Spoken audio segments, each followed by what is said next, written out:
here's your host, Alex Garrett.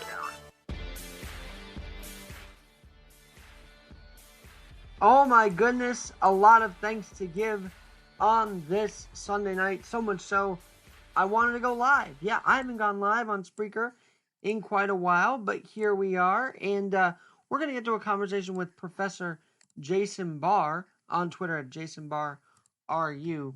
But first, I want to spend a few minutes saying thank you. Firstly, thanks to CUNY Adaptive for a big week. I mean, we talked wheelchair basketball, a sport I'm quite familiar with and love talking about and even love announcing at both the Henry Viscardi School and now with CUNY Adaptive. Great to have Ryan Martin on, so thanks to CUNY for that. Thanks to the City University of New York for taking notice. They actually retweeted the interview with Ryan Martin, which you could find on Alex Garrett Podcasting or my YouTube page at Alex Garrett. I'll have to rebrand that too in a bit, but my YouTube page is right there as well if you just Google. So those couple things. I want to thank even the other guests we had this week. I mean, Jamie Kirkbride and Personality Mom talking about Valentine's Day for kids. And then I want to thank Jason Barr for this upcoming interview. I mean, it was a great interview to have, to tape, and should we really expand Manhattan? We'll get into that in just a minute. But on this Sunday night, something else is on my mind before we even get to that. I stumbled on an article that says, on Huffington Post actually, HuffPost.com by Jenna Amatuli. HuffPost.com, here's how to make sure Congress hears you. She followed the thread of Emily Coleman at editor Emily E., who had worked for Congress, in fact worked with Jason Chaffetz and Chris Stewart in Congress. And using her 6 years experience, she tweeted out what I learned about how they listen to constituents, meaning Congress. And this was so important that a reader made an actual one sheet calling it how to effectively talk to your member of Congress. Should I send a letter or make a phone call? And there's these whole tips about how to be heard by your Congress. Look, we pay a lot of money to these Congress people. That our tax dollars goes to Washington, right? So why not make a guide on how to talk to your congressman or congresswoman? She said, firstly, tweeting or writing on Facebook is largely ineffective. And as a staffer, she says, I never looked at those comments except to remove the harassing ones. She said, sending a letter to the district office in the state is better than sending an email or writing a letter to D.C. But actually picking up the phone and calling is the most effective way to get in touch with Congress.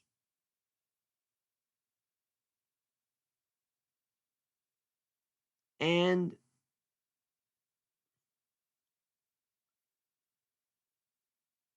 apparently, after a radio host gave out a district phone number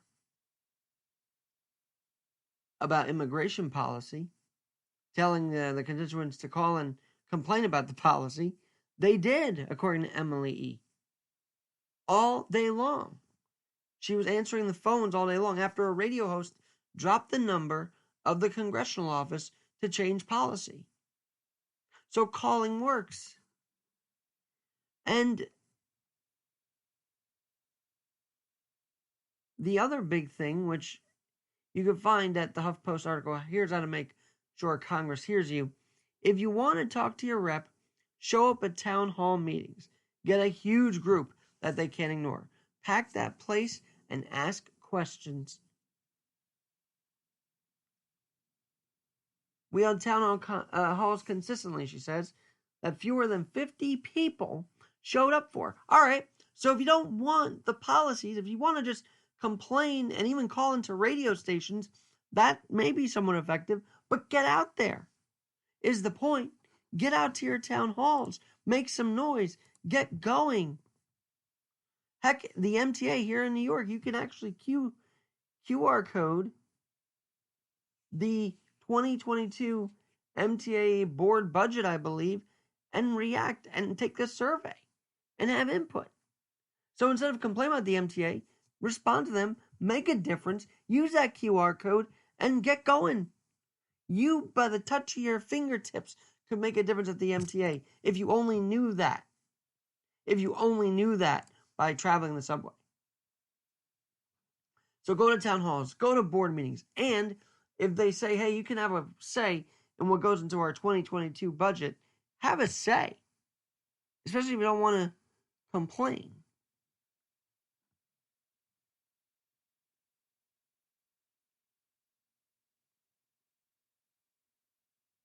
She also, this Emily Ellsworth is her name, at editor Emily E. She also said, invite local staffers to show up to advocacy events. Let them talk to people you work with and set up meetings. Invite staffers on field trips and show them what it's like in your communities. Yes, we must show Congress what it's like in our communities and why there's so much struggling going on.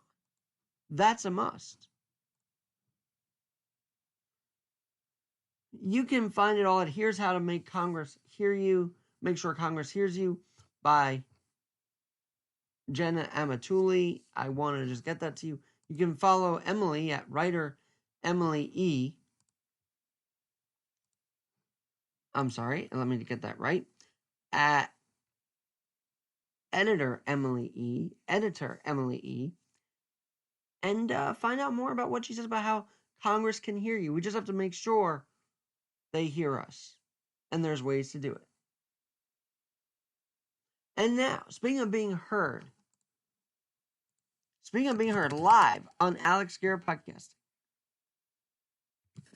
we are going to welcome Jason Barr of Rutgers University, Newark,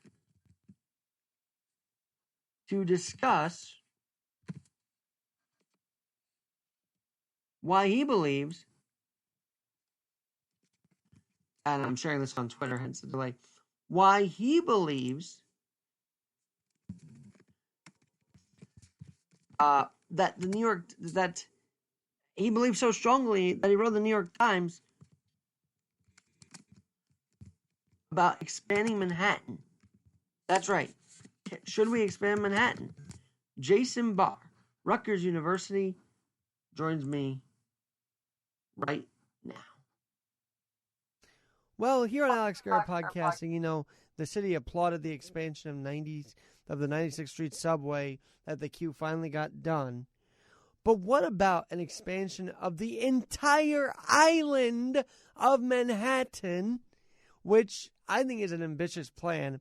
More so, how about 1,760 acres worth of an expansion? My guest, Jason M. Barr, Professor Barr of economics at Rutgers, Newark, joins me. You had this huge op-ed in the New York Times the minute Eric Adams got, sworn in as mayor, saying, Mr. Mayor, expand the city 1,760 acres, affordability, and climate were your main concerns. But I want to hear from you, from the pen to now, what you have to say about it on this podcast. Thanks for joining me. Oh, yeah, sure. Happy to be here. So it's an ambitious plan, and where did that idea come from, and what was the reasoning for writing it? I guess my first question. Okay, well, I'll take the second one first. I mean, the reason for writing it is, like you said, I mean, New York is suffering, I would say, from at least two major problems, if not more. But two things that really concern me are the effects of climate change. Sea level rise and storm surges cannot be avoided. Even if planet Earth stopped producing CO2, we'd still have to worry about mitigation against climate change. So that's one thing. I mean, if you look at Bloomberg had a plan, de Blasio has a plan. They're working on some of it now with seawalls and expanding and improving the the shoreline along Battery Park City, things like that. But my idea was to expand upon these ideas in a really like mega kind of way. And the reason is because New York City has a housing affordability crisis. I mean, especially in the lower income brackets, people are spending 40-50% of their income on rent.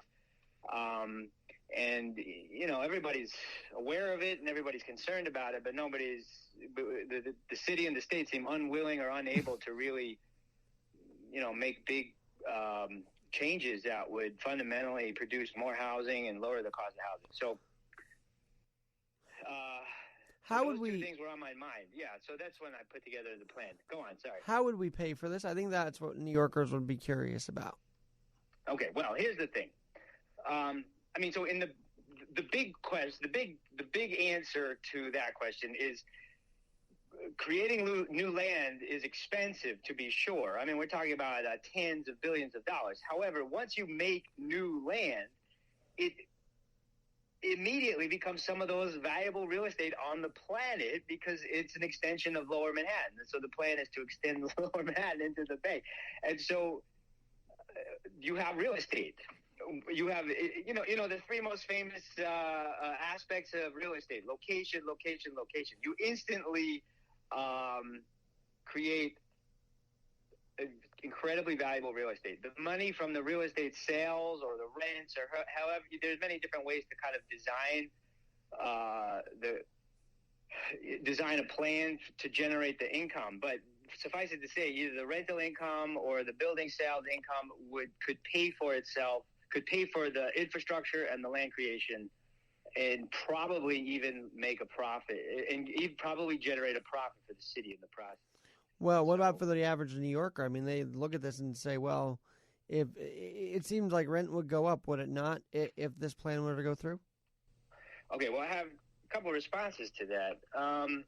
The first is we seem to forget in the 21st century that the laws of supply and demand still operate in the housing market. They operate in that way now as they ever did in the past. So the problem with the New York City housing market today is the demand to be in New York, the demand to live in New York is as great as it's ever been. I mean, New York City's population today is 8.8 million. That's the highest population the city of New York has ever had.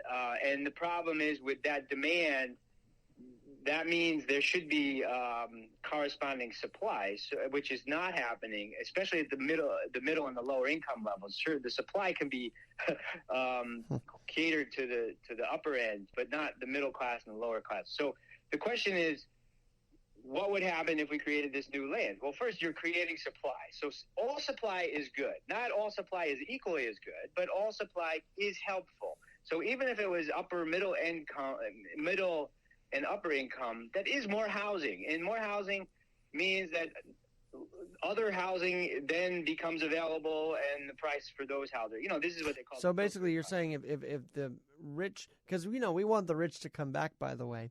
So if they pay a little more, then we'll be able to afford it in the middle class level, is how you're thinking, or even lower class level. Okay, that's one part of it. Okay, so one part of it is if you literally, people don't seem to understand this. If you double the housing stock in New York City, which this proposal doesn't double the housing stock, but it would add. There's 3.4 million housing units in New York City. My plan has about 200,000, so maybe that's less than 10%. But still, if you could increase the housing stock by like 8%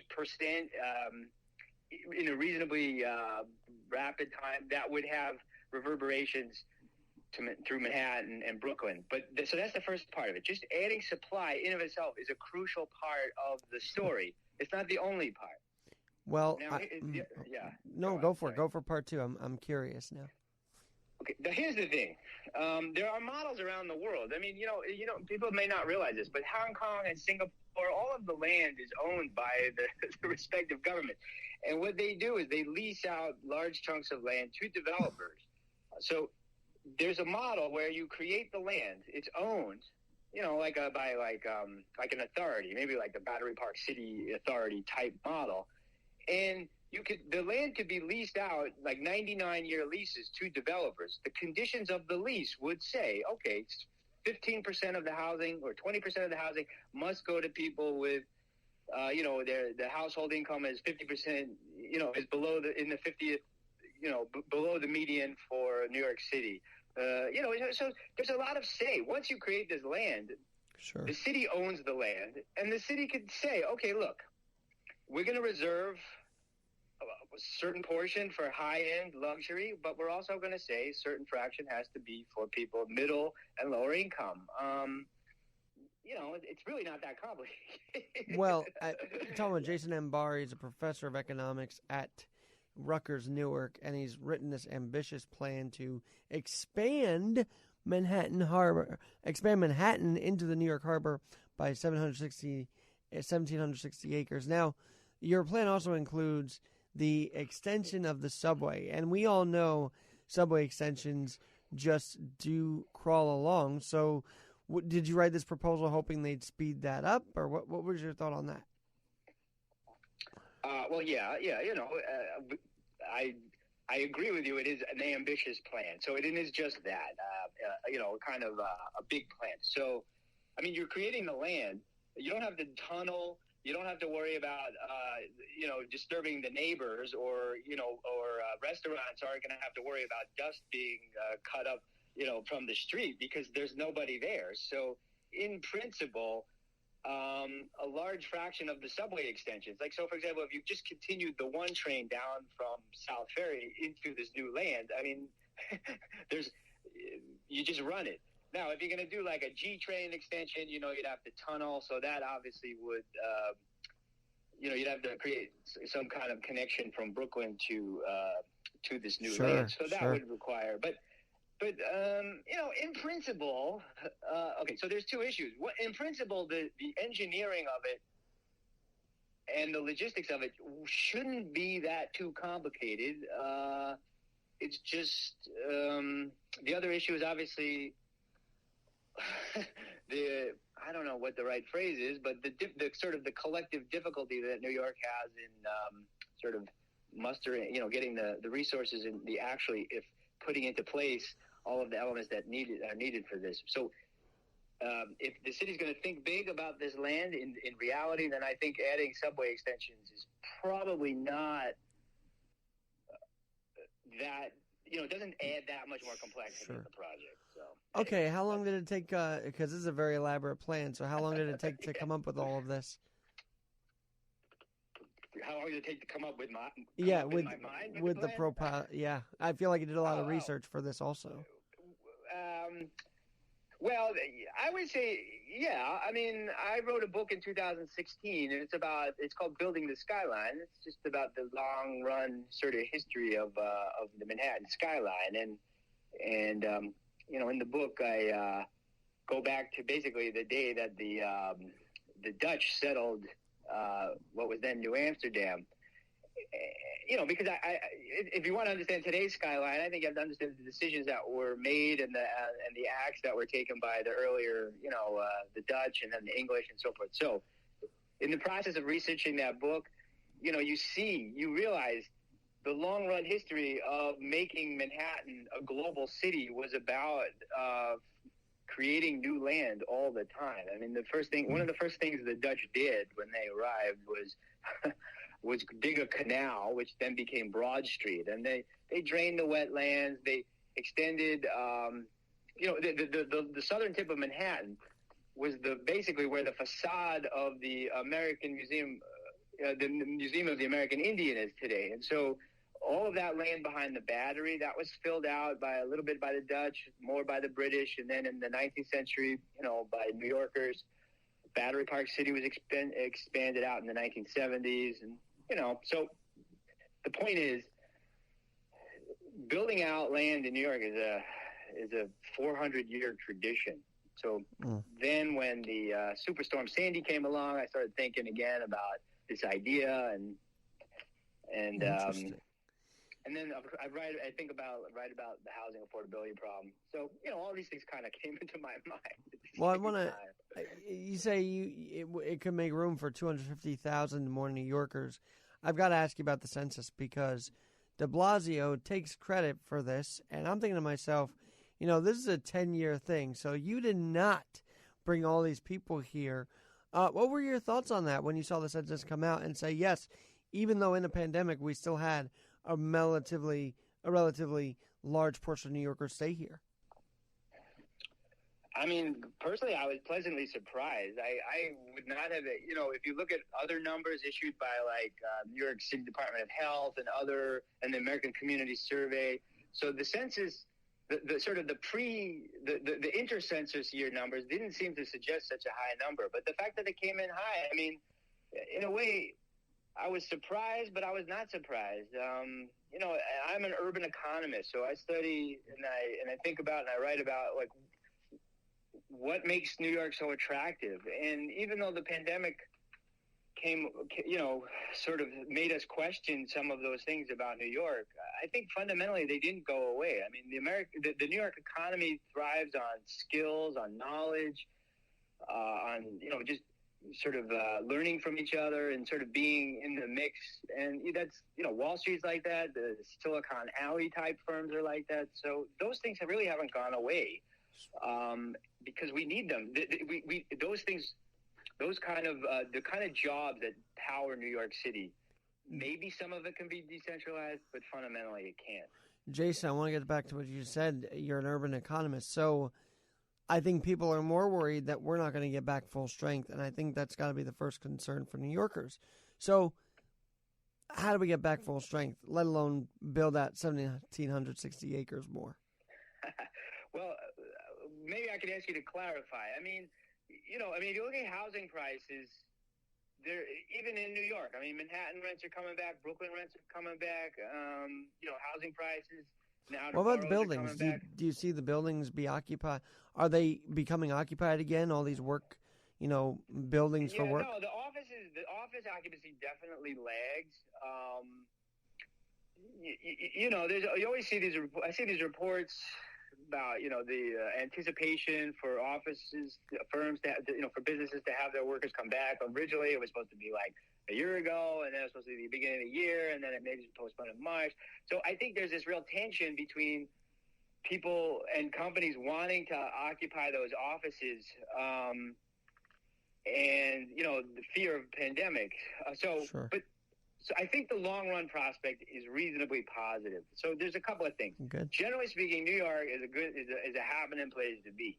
And if office space is not really what it was, that space will find other uses. And the other thing is, people working at home. When you get to that point, I still feel like there's a danger of flipping a office building to affordable housing. I don't know. It's just a bit of a knee-jerk reaction I have when I see that kind of process being talked about. Well, I don't personally have a problem with that. I mean, the thing about the New York City office market, unlike the housing market, is there's lags because it takes time to build a high-rise office building. But when rents go up, when vacancy goes down, developers will build high-rise offices. So if you look at the long run of office rents in New York City, it goes up, it goes down. It's not like housing prices, which just kind of go up. So if somehow offices today were all converted to housing and you lost office space that was then needed, I can promise you between the mayor and the developer and the real estate community, they would get those offices. People object. The NIMBYism type thinking is much less, I would argue, much less pervasive in the office market. So that can respond as the need arises. And housing is a good thing.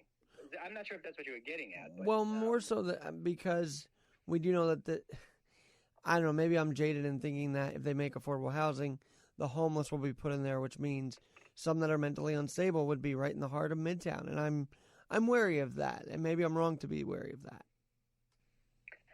Well, yeah, I think so. I think that's, in my opinion, that's not the biggest concern. I mean, homelessness, number one, homelessness, there's two elements to homelessness. One is just simply not enough housing at the very low income ranges for people who have low incomes. I mean, the history of New York City, the Bowery was was like Flophouse Row. If you really didn't have much money and you didn't have a job, and if you sort of you didn't have severe mental illness, you could rent a room, and it was a private, basically a private hotel. You could rent a room, you can sort of make do, and that kind of housing doesn't really exist anymore. So we need more housing for people who are homeless, and I don't think that's a bad thing. But the other issue is obviously the mental health aspect of it, and that's a whole other. Well, I got to ask you, I back to your plan, because I feel like only a true blue New Yorker would write this kind of plan to expand Manhattan. So are you a true blue New Yorker? I like to think so, yes. Yes. Yes. Where are you from? Well, I grew up on Long Island. My father was born and raised in the Bronx, up by Pelham Parkway, and my mother, I think my mother was born in Canarsie, but then when my parents got married, they moved to Long Island. So that's kind of I grew up there. I was sort of an unhappy. Living in the suburbs was just not like really my thing. I mean, it's true. I still live in the suburbs, but I got my PhD in New York. To me, just being in or around New York is well, I gotta say, it's who I am. When I started reading more on this at the New York Times op-ed, which basically says 1,760 acres. That's what Manhattan would need, and I'm like, whoa, that headline jumps right at you. But the way it's described, the way you write it, is that we don't want to have a day after tomorrow scenario where the Statue of Liberty is sinking in the water. And I'm like, maybe that's why he wants to extend the harbor, because maybe we can prevent the sinking of Manhattan that way. Exactly. I mean, if Lower Manhattan has to be protected. It's going to be hit. It's going to be affected by storm surges. I mean, and the other thing is, maybe people are reluctant to admit this, but Wall Street is literally like the heart of the New York economy, and so the offices and the firms down there, it just has to be protected. I mean, we have to face that reality. So we should think big. Well, and on that note, two things. Let's say you decide to run for mayor one day. I don't know if you can or not. Would you actually work to enact this proposal? I would try, but the battle to do it is. I'm not, let's just say I'm aware of the ferocity of the battles that would ensue.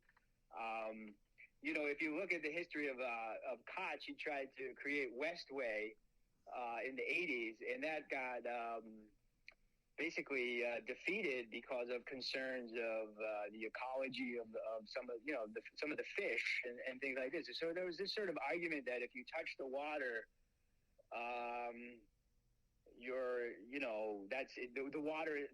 touching the water in some way has become a taboo, and so that is a huge motivator for some people. They start saying we're gonna sort of do landfill, and the immediate reaction is you can't do that.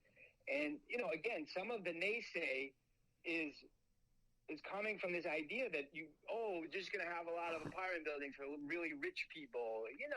Number one is, okay, yeah, we'll have some apartment buildings for rich people. We don't have to have the whole thing for rich people, but we can't ignore the fact that New York City is one of the most vibrant cities in the world because it's attractive to everybody, poor and rich alike. And so when I first heard this plan, I was told that Trump Tower might be built again downtown. I don't know if that's part of your idea or not, but she mentioned something about Trump Tower being involved, another one downtown. I'm not familiar with the plans for another Trump Tower. I just was curious to know if that was part of the thing. I think skyscrapers are an important part of the city, so I think any new land should include them. Going green, the skyscrapers are now supposed to go green. Has that affected development of them? Has that hindered them? Has that just, they're not stopping anyway? They're going to build these skyscrapers no matter what regulations are on them? Okay, well, fundamentally, a skyscraper is built based on the weighing of the costs and the benefits. And the fact that they've been continued to be built suggests that the profits of them are so high. Now, the regulations, if they add a little bit more to the cost, sometimes this is something that developers are willing to pay. I mean, there's a big movement for LEED certification where you have some kind of measures, whether it's solar panels or gray water reclamation, or you have a computer system that operates the temperatures of the building. So developers adapt. If the requirements for CO2 production become an issue, they'll adapt, because if there's a demand, they'll figure out a way to supply it. So, maybe it adds a little bit more to the cost of these things. But fundamentally, I don't think it's really going to damper the New York City market, as long as people want to be here. Well, clearly we've seen the Grand Central Observatory, that skyscraper, finally opened this past year, which is, I don't know if you've been up there, but I hear it's competing with the Empire State Building for views of the city, if I'm not mistaken. I haven't been there. Then there's the other one. I think it's called The Edge. I think New York is actually about to probably hit like a glut in observatories. So, well, you got to keep us posted on that, all right? I would love to have you as a contributor, because I feel like you've got a lot of knowledge on all the city skyscrapers and buildings. And lifelong New Yorker myself, I want to see skyscrapers keep being built. Okay, this proposal. Have you considered not just putting in writing, but submitting something for Mayor Adams and his office to literally look at and consider over the next few years? Well, I have. Okay, so after I did the proposal and saw the reactions, I've actually had some requests from some online magazines to expand upon it. I've been thinking about it. I have my own blog, so I will be expanding upon it. The idea. Want to give me a sneak peek? To give people a sneak peek before you write on it? I don't know what to say. I mean, other than to say the critics say it can't be done, I disagree. What are the issues? What are the costs? These are the kind of things that have to. How are we going to get the material to fill in the land? All of these things have to be kind of addressed. So I don't know if that's a sneak peek or not, but. Yeah, so it's just trying to fill in the details. Really, is what I need to do. So maybe once that's there, I can then start shopping it around as well. I mean, but the other issue is the time factor, and this is a really big thing. If climate change is here, climate change problems are here now. What happens if we have another Sandy this October, or another Sandy a year from October?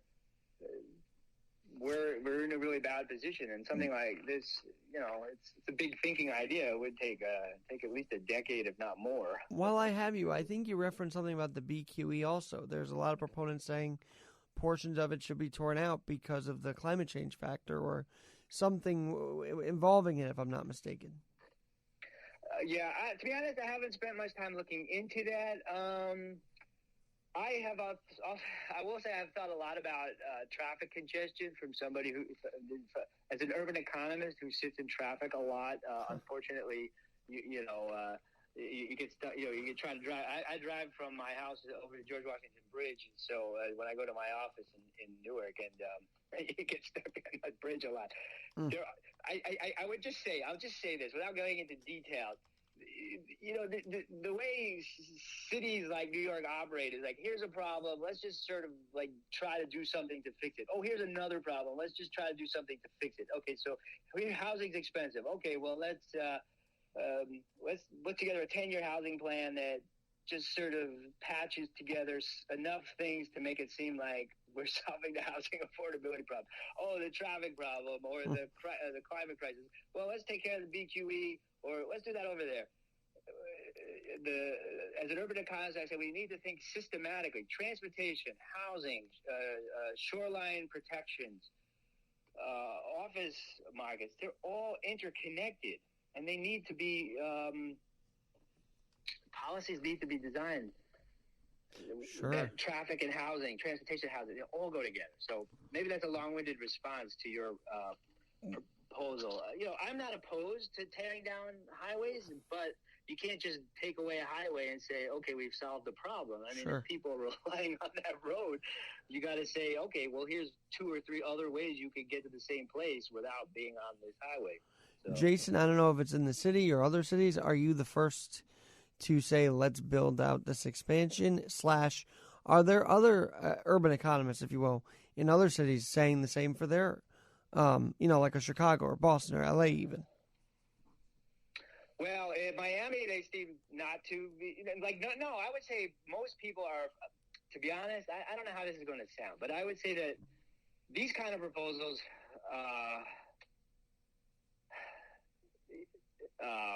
it takes a certain gumption to write them. Let's just put it that way. Exactly.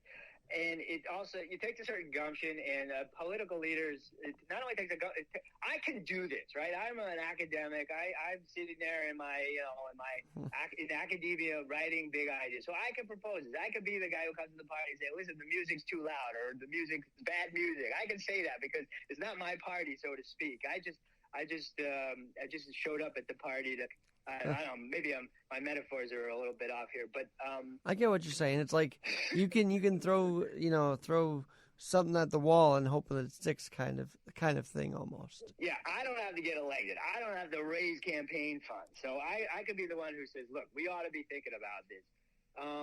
And I don't think you're going to find a lot of people in the political sphere who are willing to stick their neck out. I mean, the problem is, if you look at, after the World Trade Center site, after the Sure. Twin Towers, that was kind of it for these big government projects. And a lot of it was due to the mistakes that the government had made.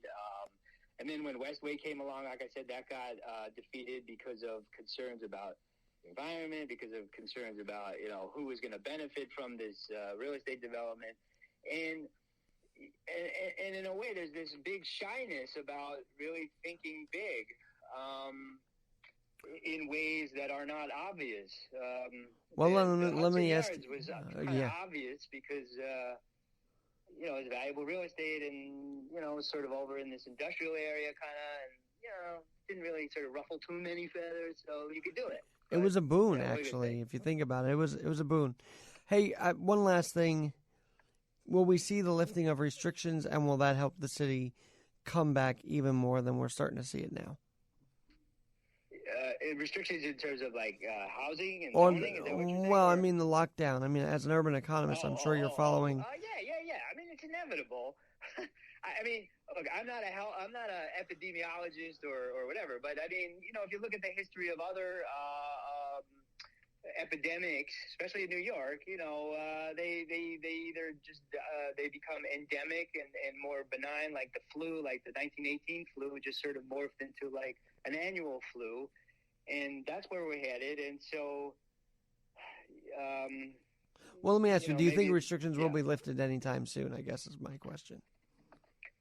I guess not. I mean, I don't know. I mean, I'm not tapped into let's just say the thinking on this, but I will say that New York's in a much better position now than it was even a month ago. So it's looking pretty bright as far as I can tell. Hey, Jason Barr, Professor Barr, I'm talking with from Rutgers, Newark. Got to make that distinction at their economics department. Where can we find your writing? Where can we find your blog? Okay, great. My blog is called the Skynomics blog. You can just find that, through Google, for example. And then that website, the Skynomics blog is on my website. It's called buildingtheskyline.org. It has information about my book. And are you on Twitter? And my research. I am on Twitter. It's Jason Barr RU. So that at Jason BARRRU is my Twitter handle. Well, Jason, Professor, thanks so much for joining us today, and we're going to have you back because this is a conversation that's not going anywhere, and I want to follow up with you on this. Great, excellent. And I'll be following that blog as well. Jason Barr RU. I think I got that right. And that's his Twitter. And just follow him. And thanks again, Jason. Sure, my pleasure. I'm Alex Garrett, where we're always adapting, and maybe we will adapt New York City and Manhattan as we go along here. And I guess you say the clock is ticking on sort of the fragility of our infrastructure. Maybe Jason's got it right on Alex Garrett Podcasting. Well, we will see, and I'm definitely glad Jason came on. Very fascinating guy, very fascinating conversation. Jason, if you're listening, please come back on. Would love to have you. Now, another thing I dug up today really quickly was a mic flag that sports night. It's a gala where at my high school, Henry Viscari School, where a lot of athletes, sports athletes, gold medalists like, Scott Hamilton, winners like Bud Harrelson, Eli Manning's been there, Joe Namath, Theismann, a whole host. Well, I got to act in a scene with Scott Hamilton, and when I was in junior year of high school, and that they created an Olympics mic flag because I was supposed to be Bob Costas. Well, I found that mic flag, and I kind of picked up the whole stand-up routine, like the reporting routine, and this is how it went. Alex Garrett. Well, right now from Jamaica, Queens. Maybe one day we'll be on the coverage for NBC Sports Olympics. But for now, enjoy every minute of the Winter Olympics in Beijing 2022. It's interesting because it's the second year in a row where the Olympics is happening. Of course, Tokyo happened last year, and this year with the winter, it's a bit of a controversy over there. Nonetheless, we got to root for Team USA. We got to go for gold. And, of course, catch all the action on NBC Olympics on Twitter, Instagram, and follow the Olympics themselves on Twitter and Instagram at the Olympics. For now, from Jamaica, Queens, we're rooting from afar for Team USA. Hope you are as well. And maybe, just maybe one day, this TikTok, this whole experience will land at the Olympics, and we'll be there covering it for you. But for now, go Team USA. That's right, go Team USA. By the way, you can find that on my TikTok, AlexGNYC1. And I mentioned there's a bit of a controversy. Let me cut the bull. I'm not entirely happy that Beijing's allowed to host this. I'm really not. I'm not happy that a Dutch reporter is taken away after trying to ask the Chinese officials something, security takes them out. Not a fan of suppressing freedom of speech. Not a fan of oppressing any human. And I'm certainly not a fan of a country that commits these human rights violations.